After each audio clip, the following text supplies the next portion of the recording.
room temperature po ito. Tayo dito mag-a-add ng 1 teaspoon ng instant yeast. And saka natin lalagyan ito ng 2½ cup ng bread flour.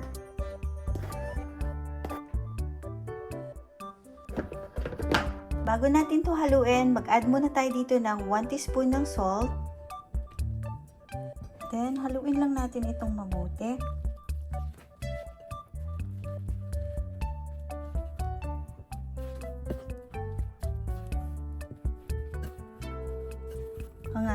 Kahit 3 minutes lang po natin itong masahin. Hindi na natin kailangan pang masahin ng matagal. Pag ganito lang po yung texture niya, pwede na natin itong i-rest.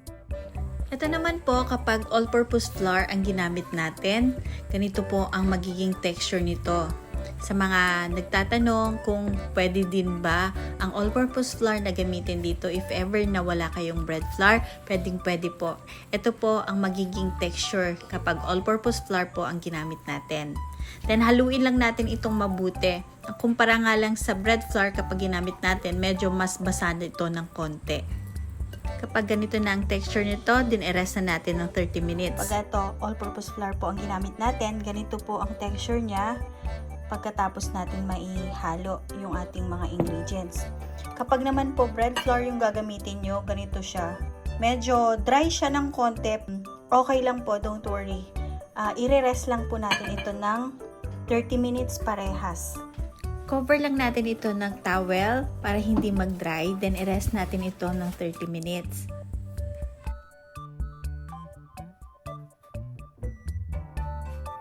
Ito po yung ating sourdough. Ang gagawin na natin dito, meron po tayo ditong tubig. Basain lang po natin yung kamay natin. Then, tsaka tayo dito. Hihilain natin. Then, ifo-fold natin. Ganyan. Hila. Then, fold. Gagawin natin to ng mga 10 times. Hilain natin. Then, tsaka natin to ifo-fold. Hindi na natin kailangan pang masahin itong ganitong klase ng tinapay. Napakadali at masarap. Ito lang po ang gagawin natin. Fo-fold natin pa ilalim para maging circle po siya. Ayan. Then, kapag ganito na po, na-circle na natin mga 10 times.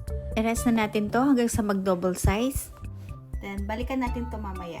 Natin ito kapag double size na po yung ating sourdough. Ayan. Ito yung ating bread flour. Ito naman yung all-purpose flour. Ayan. Lang po tayo dito ng flour. Okay, ulit tayo dito ng flour.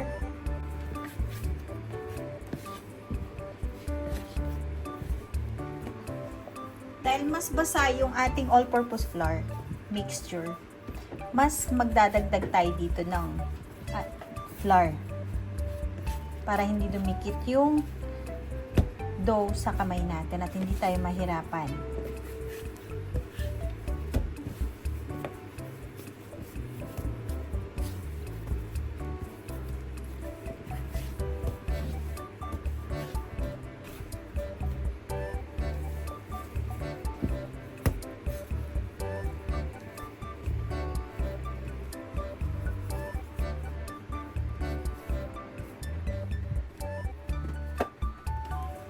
Gagawa ako dito ng bali-anim po.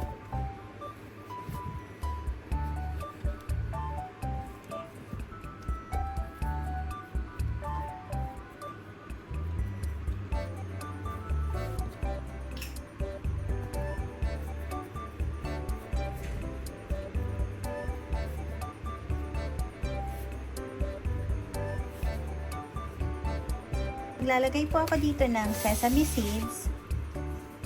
Lalagyan lang po natin ng water itong ating dough. I-roll dito sa ating sesame seeds.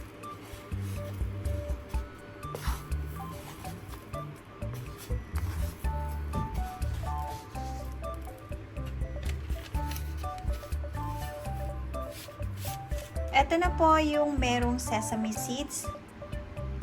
Then, kukubaran ko lang po ito at i-rest natin to ng 10 to 15 minutes bago natin to i-bake. Maglalagay tayo ng additional flour sa ibabaw. Then, hatiin lang po natin ito ng 6.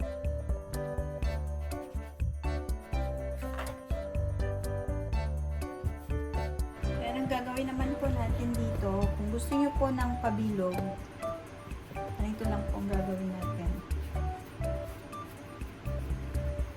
Ayan, tsaka natin to i-roll ulit. Ayan. Ganito lang po natin to para bumilog.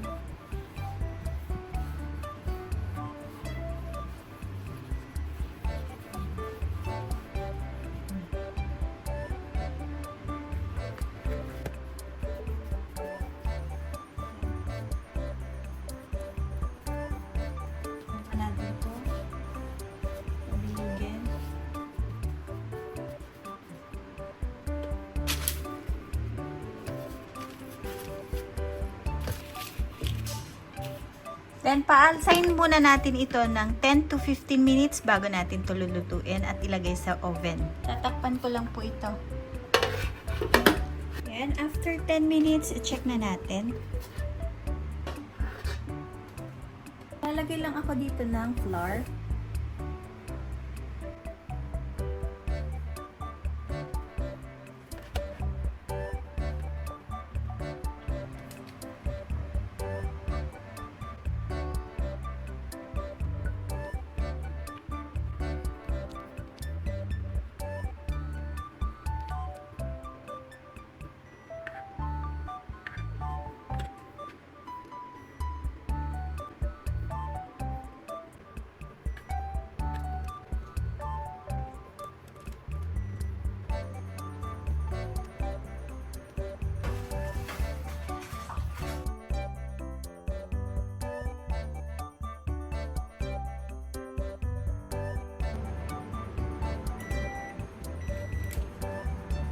Na po.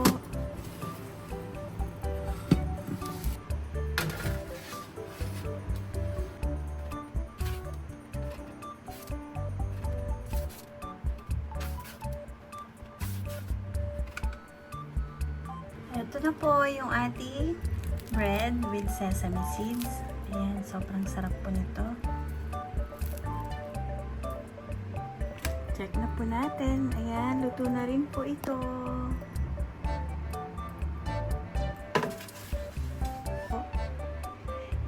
Kaya parehas lang po makakagawa tayo nitong ating sour bread ng itong ating recipe na to. Bread flour man ang gamitin natin or all-purpose flour, pwede po tayong makagawa nito.